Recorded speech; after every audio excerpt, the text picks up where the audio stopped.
All right, hello, hardy fourth graders. Miss Prince here with your packet that you will be picking up today at Hardy Elementary. It is ready for you to go and pick up today and turn in last week's packet. I'm going to be doing a video over main idea of an informational text today. So my packet is not stapled like yours, and it's not front and back, but I'm going to flip ahead past all the science. Now we're in reading. I'm going to flip to this passage on seashells. This is the passage, oh, excuse my cat, Mosley. This is the passage we're using for main idea. So as I'm reading, I'm going to be underlining key words and phrases that I think may be important. Seashells. If you walk along the seashore, you will probably see many kinds of shells. Seashells were once the homes of live animals. The animals that live inside shells have soft bodies, so they need their shells to protect them from harm. Their shells save them from storms or predators such as starfish, birds, and otters. Shells also give the animals a shape. In that way, shells are like skeletons on the outside of the body. When the animal dies, the shell remains. So now I'm going to stop here. We just read one paragraph, and I'm going to think, what was this paragraph mainly about? Right here.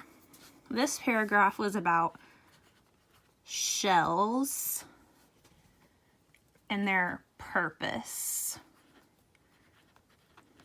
right? Because it talks about everything that seashells do for the animals that live inside them. I'm moving my coffee over here away from the cat.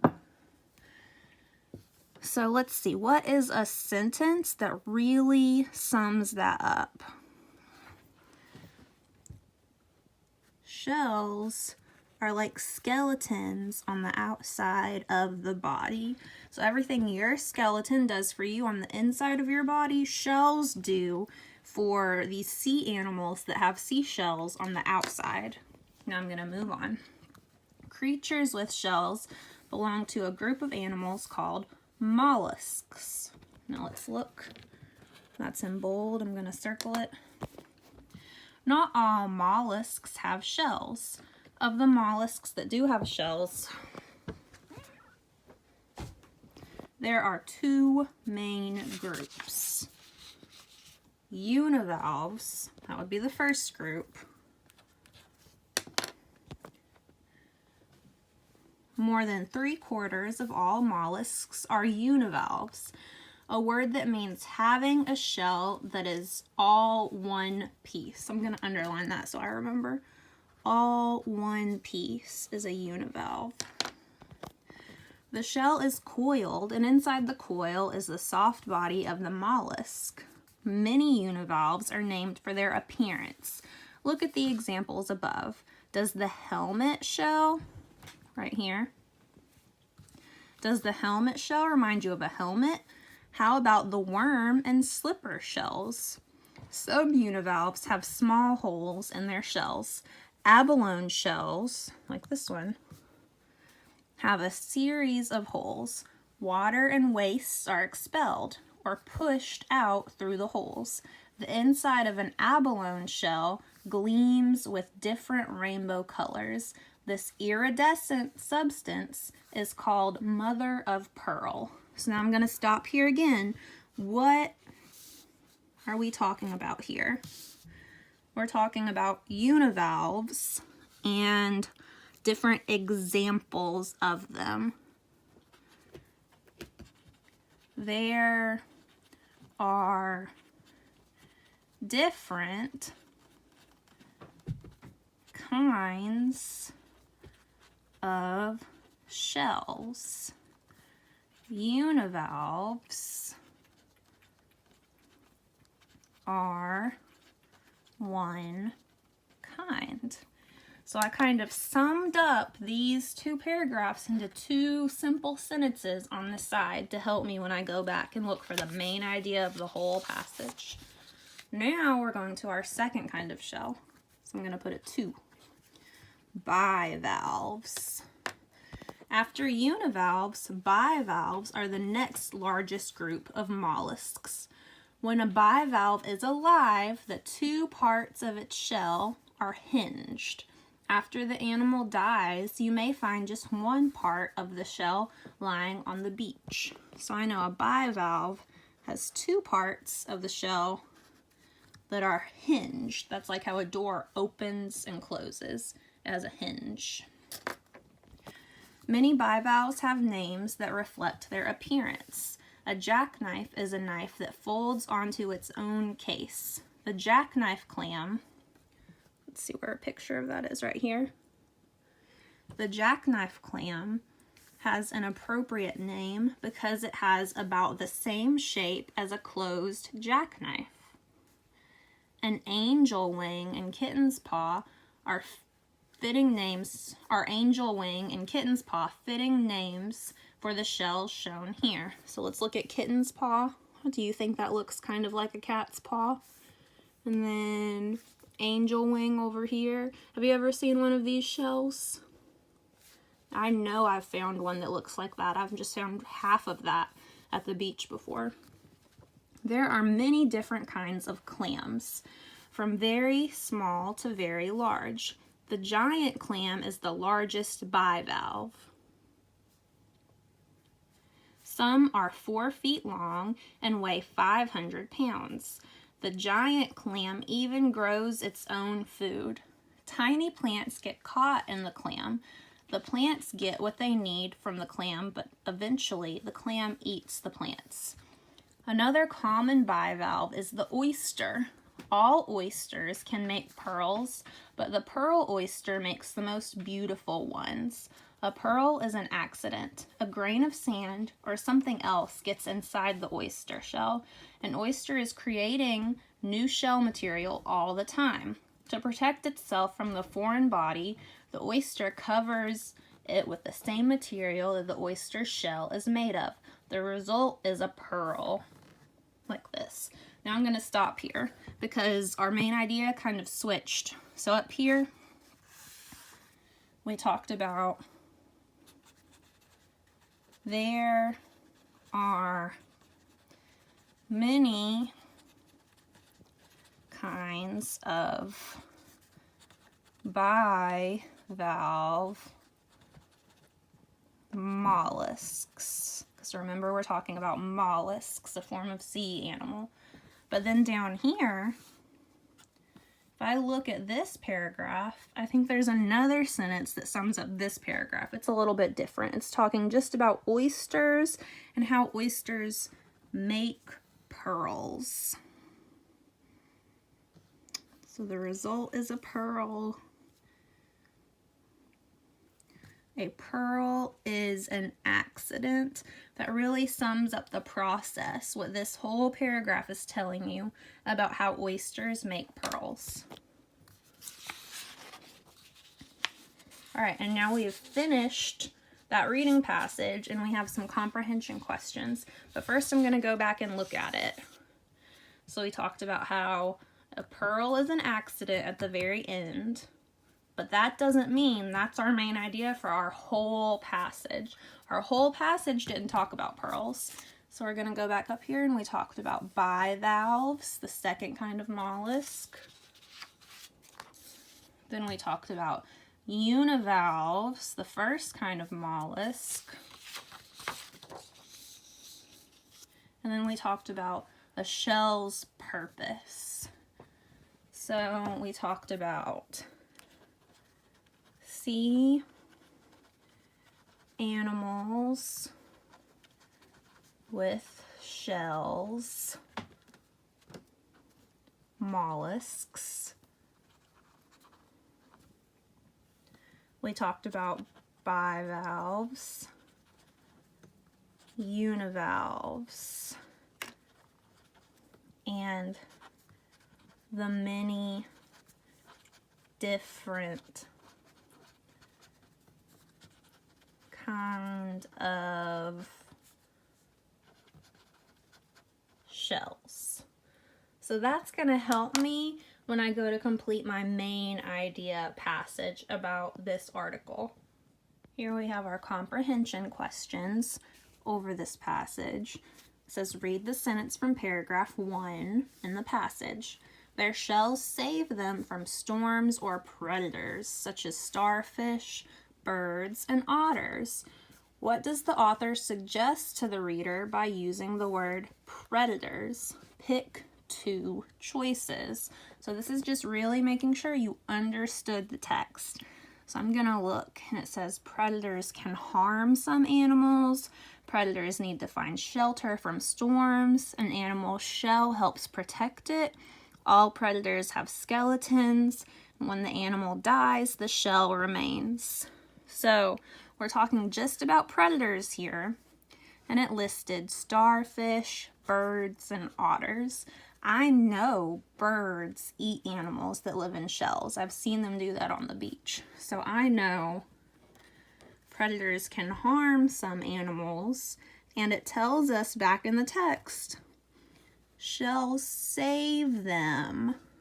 So we know an animal's shell helps protect it.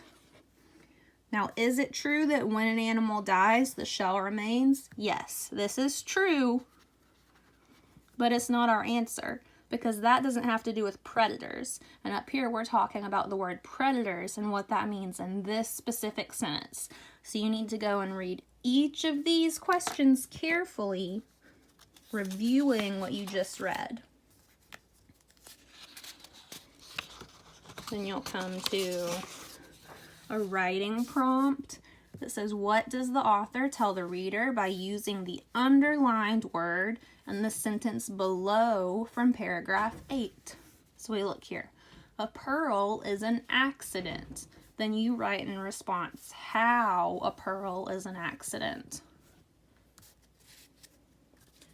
Then next we have our main idea page. So here I've labeled my main idea page with my name, the title of the story, and the pages that we read. We just read 3 pages, 22, 23, and 24. So we read Seashells by Bella Moat. Now I'm going to look for key details from the passage to tell us more about the main idea. The main idea is not just a word. It's not just going to be seashells. We're going to need to sum that up into a sentence about what this story, this passage is trying to tell us about seashells. Main idea is different from theme in that it's not a lesson. The author isn't trying to teach us a moral like slow and steady wins the race in The Rabbit, the Tortoise, and the Hare. So this informational text is going to have a main idea that doesn't relate to a lesson or a moral. It's just the point that this author is trying to get across over the whole passage. So if I scan and look for a sentence that sums up what we've learned on this page, I'm going to go with this one. Creatures with shells belong to a group of animals called mollusks. And I'm going to write that over here.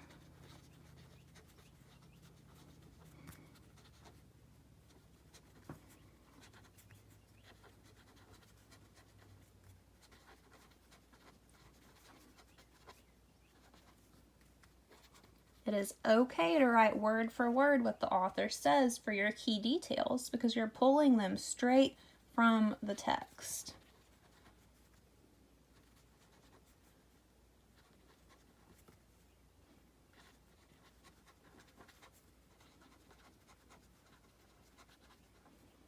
I'm going to underline mollusks because that's an important word.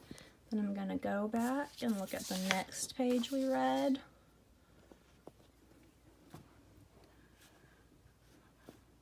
Let's see.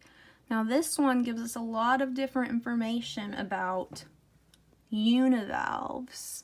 It says more than 3/4 of all mollusks are univalves, a word that means having a shell that is all one piece. So I like that fact, but I'm not going to use that whole sentence. I'm just going to write more than 3/4 of all mollusks are univalves. Then I'm going to stop there. Now I remember what univalves means, that it's in one piece, and we looked at the different kinds of univalves on this page.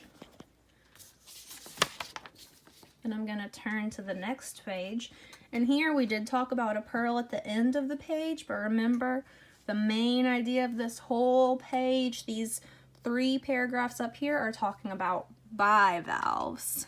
So then I'm going to look up here and see what we're talking about. After univalves, bivalves are the next largest group of mollusks. I'm going to write that down here.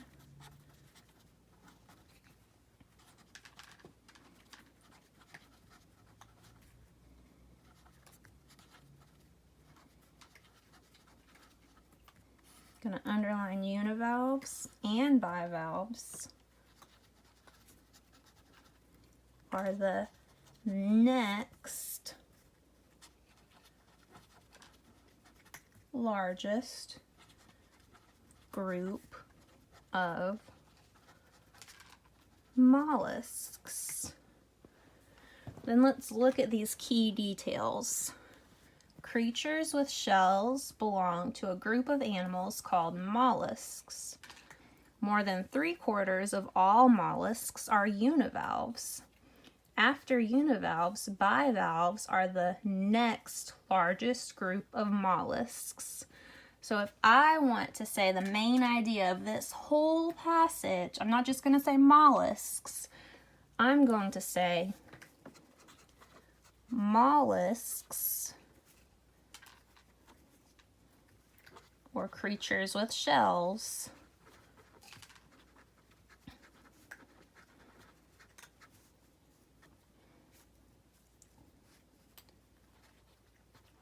are divided up, that should be an N, into 2 main groups: univalves and bivalves. That's our main idea. Mollusks, creatures with shells, are divided up into 2 main groups: univalves and bivalves. And then the passage tells us all the different kinds of animals that belong to those 2 groups. But that is the main idea they're trying to get across. They want you to remember that information. Mollusks, creatures with shells, are divided up into 2 groups: univalves that have 1 shell and bivalves that have 2 shells. And I got that from reading over the passage and making sure I was really focused on what my main point is, the main information the author is trying to get across. Our CLT for this lesson was I can determine the main idea of an informational text by finding key details in the text. That's what we just did. So we found key details to help us determine what was the main idea of this whole article. All right, 4th grade friends, this is Miss Prince saying goodbye, and if you still need help with this or with anything else in your reading packet, please comment below and let me know. Miss you all so much.